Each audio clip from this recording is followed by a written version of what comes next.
Alors, ce dont je vais parler, tout hésitant, parce que c'est une exhortation prophétique par rapport aux choses que j'ai vues. Le plan de Dieu pour la Côte d'Ivoire, c'est que ce pays-là ne passe pas à nouveau par la souffrance et la violence à l'approche des périodes électorales et pour la suite du pays. Je vais donc interpeller nos leaders qui sont pour la nation des pères, étant donné votre âge, étant donné tout ce que vous avez bâti pendant toutes ces années, que Dieu vous bénisse abondamment pour tous les biens que vous avez apportés à plusieurs vies, même si dans la vie on ne bâtit pas sans détruire, certains aussi qui vous en veulent, qui en ont gros sur le cœur, mais vous avez fait ce que vous estimiez être le meilleur pour vos proches, pour votre pays. Que Dieu dans sa grâce se souvienne de tous les bienfaits, vous pardonne vos erreurs et vos manquements et qu'il vous élève, que sa grâce soit avec vous. Mais voici les risques. Je dis risque parce que c'est évitable. La voix d'un prophète vient pour que nous puissions éviter des choses. Ce sont des choses que vous savez parce qu'elles ne sont pas nouvelles. Alors, j'ai vu le pays comme à la croisée d'un chemin. Et cette croisée-là, je crois qu'elle va commencer à prendre place à partir du mois de juin. Voilà, c'est comme si je vois un nœud et puis ça fait 2 branches. Et puis quand on arrive vers la fin de l'année, qu'on va rentrer 2024 pour la suite, les 2 branches-là, encore un nœud et qui se divisent comme ça. Et puis ça fait des étoiles partout. Et je demande à l'esprit, mais de quoi s'agit-il? Il me montre le premier nœud. C'est un leader et à l'intérieur, il y a des branches qui viennent. Alors, est-ce que le leader est là ou il est parti pendant que les 2 ramifications se créent? Il est fort probable qu'il y ait un départ. Et les ramifications qui sont parties seront soit antagonistes, soit amicales et paisibles, dépendamment de ce que les leaders vous allez faire. Aujourd'hui, vous êtes à un carrefour important, ne serait-ce que par l'âge que vous avez. Et je prie dans le nom de Jésus que le Seigneur vous accorde de prendre des bonnes décisions maintenant pour que le pays soit dans la paix, pour que le pays soit tranquille. Alors, à qui appartient ce premier nœud? Je ne peux le dire, ou même si je le sais, je ne dois pas le dire. Ça ne m'appartient pas d'en parler, mais mon rôle est de prier pour les bons choix, pour les bonnes décisions. Ces branches parlent potentiellement de graves divisions au niveau de vos proches. Graves divisions qui sont déjà là. Mais de ces divisions-là peuvent naître une nouvelle guerre.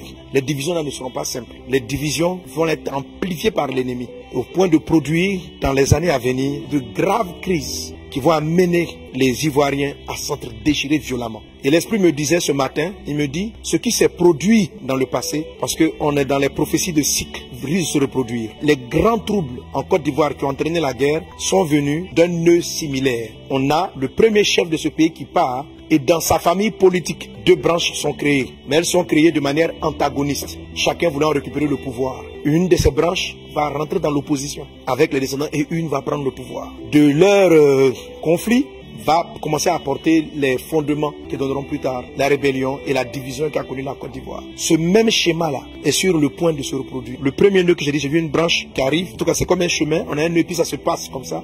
Il se divise. Après, on arrive, on a un nœud qui se divise. Donc, c'est vrai plus tard que 2 ou 3 grandes branches qui vont naître du premier nœud vont plus tard se remettre ensemble parce qu'il y avait un bloc qui voulait faire partie. Et je vous ai dit que les nœuds, les embranchements qui sont nés vont elles-mêmes se rediviser, ainsi de suite, ainsi de suite, ainsi de suite. Alors, j'ai compris dans la vision que les partis en leur sein allaient s'éclater. Et ça allait former beaucoup de groupes antagonistes qui, après vos départs respectifs, allaient faire des alliances et chacun voulant prendre le pouvoir, allait crisper la politique et pouvait amener totalement vers la recrudescence des armes, etc. Un peu comme vous avez le modèle au Soudan actuellement, où des personnes qui ont travaillé à faire partie de l'ancien chef d'État, aujourd'hui, chacun ayant son bloc armé, s'entretue. Même si aujourd'hui on tente d'apaiser la paix, mais c'est de la même famille que naît la guerre actuelle qui se produit en ce moment au Soudan. Et cette même chose-là menace ce pays. C'est quelque chose qui va aller avec le temps. Je ne dis pas que ça va arriver en 2024, mais de la division du départ des pères, du départ des aînés, va se manifester de nouvelles crispations qui finiront. Papa, le président Houphouët-Boigny, mais la crise de ses héritiers va prendre du temps avant de déclencher une guerre. Et le même schéma est sur le point de se reproduire. Alors je sais, cher président, que vous aimez votre pays. Je vous en supplie par les compassions de Christ. Certainement que les choses qui vous arrivent vont se passer en votre absence. Mais vous pouvez déjà arriver à éviter cela. C'est maintenant que vous devez prendre la décision. C'est maintenant que vous devez faire les bons choix. De quoi l'ennemi va se servir pour pouvoir diviser cette nation? Des guerres que vous voyez en ce moment autour de vous. Des palabres dans vos propres partis. C'est de là que ça va partir. Et c'est de là que les crispations vont venir.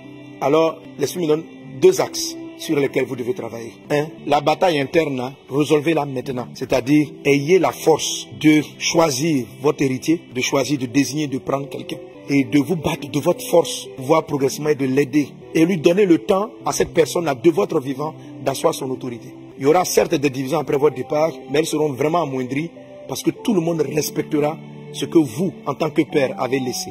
La majorité de votre groupe respectera ce que vous avez choisi. Mais si vous partez et que vous laissez vos descendants choisir eux-mêmes, ils vont s'entretuer.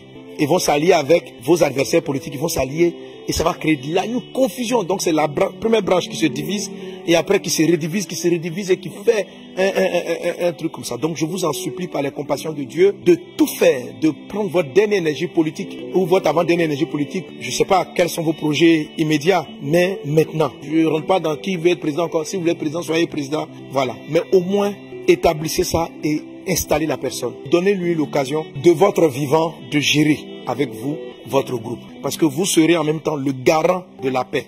À cause de vous, les gens le combattront moins. Mais si vous partez et qu'à la dernière minute, vous dites c'est lui, ce qui s'est passé du temps du président Oufou se passera. Quand le président Oufou allait partir, la constitution désignait quelqu'un. Mais étant donné qu'il n'a pas installé lui-même, ça a créé des crispations et des frustrations.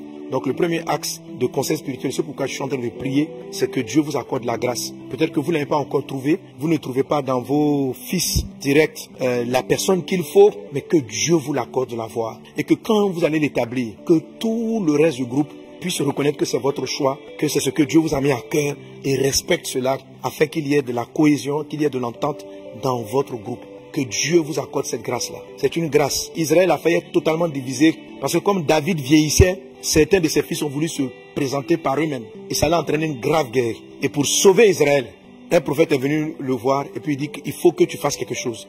Et c'est là que David de son vivant a installé Salomon. Et parce qu'il a installé Salomon, ça a apaisé et ça a calmé tous les frères de Salomon. Parce que c'est papa David de son vivant qui a placé Salomon. Si papa David n'avait pas installé Salomon de son vivant et qu'il était mort, tous les autres frères auraient tué Salomon. Ils allaient s'entre-déchirer et le royaume d'Israël allait être brisé. Je vous en supplie par la compassion de suivre la sagesse de David et de choisir maintenant. De choisir maintenant, là. C'est maintenant. Ne remettez pas à demain. Que Dieu vous accorde cette intelligence, que Dieu vous accorde la sagesse. Même si vous accorde cette intelligence, que Dieu vous accorde la sagesse. Même si vous n'avez pas vu, il y a quelqu'un que Dieu a placé. Il y a quelqu'un que Dieu a positionné. Peut-être pas dans votre cercle immédiat, peut-être pas dans les personnes qui font tout pour prendre le pouvoir, qui font tout. Mais choisissez quelqu'un. Choisissez quelqu'un selon l'inspiration de Dieu, qui fera l'unanimité. Quelqu'un qui n'aspire pas au pouvoir, qui n'aime pas, qui ne veut pas votre place même. Quelqu'un qui aime simplement votre travail, votre manière de faire, qui sait vous honorer, qui sait vous respecter et qui saura garder l'héritage que vous avez voulu bâtir. Voilà, parce que vous ne pouvez pas être là. Toute autorité est choisie par Dieu. C'est Dieu qui vous a choisi à un moment donné. Vous avez vos forces, vos faiblesses, vos manquements, vos victoires. Mais maintenant, il s'agit de le faire pour sauver le pays de ce qui est grave qui pourrait arriver demain en votre absence. Donc, je vous en prie par la compassion de Dieu. Voilà, ce premier conseil. La deuxième chose, c'est que ces groupes-là qui vont se forger vont s'appuyer, comme à la première division, sur des bases ethniques. D'où les guerres que Satan veut faire seront des guerres civiles mais ethniques, comme celle-là entre le nord et le sud, ceux qui ont des noms malinqués contre ceux qui n'en ont pas. De la même manière, ce qui s'est passé hier a voulu opposer des groupes, mais Satan n'a pas réussi parce que notre amour pour la nation a fait qu'on a dépassé le diable qui était dans ce genre de langage. Et nous rendons grâce à Dieu pour cela. Et je veux rendre grâce à Dieu pour le chef de l'État d'avoir permis, par exemple, pour régler ce problème-là, la cour des chefs traditionnels et des rois pour jubiler, pour empêcher, pour que les chefs traditionnels puissent se parler. Et je veux rendre grâce à Dieu pour ce choix-là que le chef de l'État a fait pour avoir installé, donné du pouvoir. Que cette institution-là soit encore plus forte et qu'elle favorise les alliances entre groupes ethniques de la Côte d'Ivoire. On arrive à comprendre que nos chefs traditionnels travaillent à ce que les personnes raisonnent en termes d'ivoiriens et non en termes ethniques de Baoulé, de Sénoufo, de Nordiques, de personnes du sud, de l'est, de Bété, etc. Parce que même dans le nord, il y en a qui vont dire, nous on est tel village, les Sénoufos sont favorisés par rapport au truc que non, celui qui doit prendre l'héritage d'un tel chef, il doit être Sénoufo, non pourquoi il doit être de telle région. Et les gens dans la région vont se battre. Voilà les choses que j'ai vues. Il y a un qui va dire, non, l'autre est de l'ouest, mais que c'est nous là qui avons vraiment supporté. Et les gens de là-bas, vous n'êtes pas comme ça, mais les gens vont se battre après vous. Parce que la division, chacun va vouloir s'appuyer sur son groupe ethnique pour pouvoir réclamer plus de pouvoir et dire que c'est lui qui est le plus puissant à votre départ. Même dans une même ethnie, les gens vont s'appuyer sur le village et la ville et le sous-groupe ethnique dont ils font partie. C'est-à-dire même dans les Akans, il y en a qui, il y a Akans de ceci, Akans de telle région.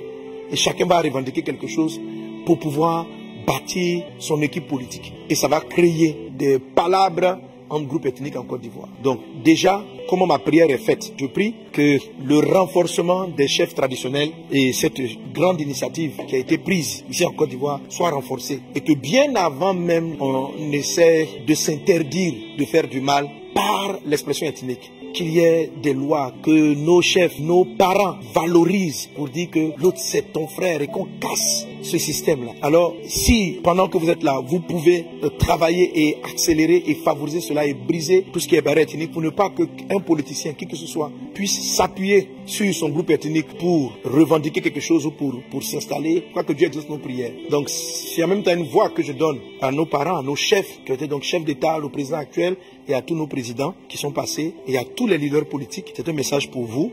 Notre rôle, nous, en tant que pasteurs, c'est de prier, c'est d'intercéder. Donc, c'est un message que je donne aussi à tous mes frères pasteurs, à tous les intercesseurs. Voilà, n'attendons pas que Satan réalise son plan et puis commençons à prier. N'attendons pas le départ des chefs et puis de commencer à prier pour sentir la menace réelle. C'est maintenant on doit se mettre à genoux et c'est maintenant on doit anticiper l'esprit de division de la nation. C'est maintenant qu'on anticipe puis nous contrer dans le nom de Jésus-Christ de Nazareth.